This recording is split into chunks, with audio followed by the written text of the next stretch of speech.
সেমুই মানে মিষ্টি? একদম না। আজ বানাচ্ছি একেবারে ঝাল ঝাল সেমুই, তাও আবার খুবই কম সময়ের মধ্যে। অল্প কিছু ঘরোয়া উপকরণ আর তৈরি হবে দারুণ মজার একটা জলখাবার।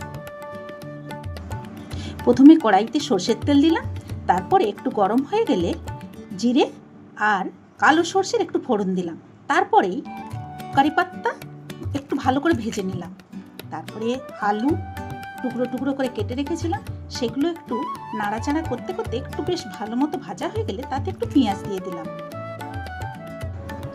আলু পেঁয়াজগুলো একটু নাড়াচাড়া করতে করতে বেশ লাল লাল হয়ে গেলে তাতে এবার কিছু ভাজা বাদাম দিয়ে দিলাম। বাদামটাও এর সাথে নাড়তে নাড়তে একটু হলুদ গুঁড়ো, জিরে গুঁড়ো আর লঙ্কা গুঁড়ো এগুলো বেশ ভালো করে এর সাথে নেড়ে নিলাম। তারপর কাঁচা লঙ্কাগুলো দিয়ে দিলাম, পরিমাণ মতো নুন দিয়ে এগুলোকে বেশ ভালো মতো করে নেড়ে নিলাম। দিয়ে কাঁচা সিমুইটাকে এর সাথেই দিয়ে দিলাম। সিমুইগুলো নাড়াচাড়া করার পর ভাজা ভাজা হয়ে গেলে পরিমাণ মতো জল দিয়ে দিলাম, একটু সেদ্ধ করে নিলাম। ব্যাস তৈরি হয়ে গেল আমার ঝাল ঝাল সেমুই। একবার বানিয়ে দেখুন, মিষ্টি সেমুইকে ভুলেই যাবেন।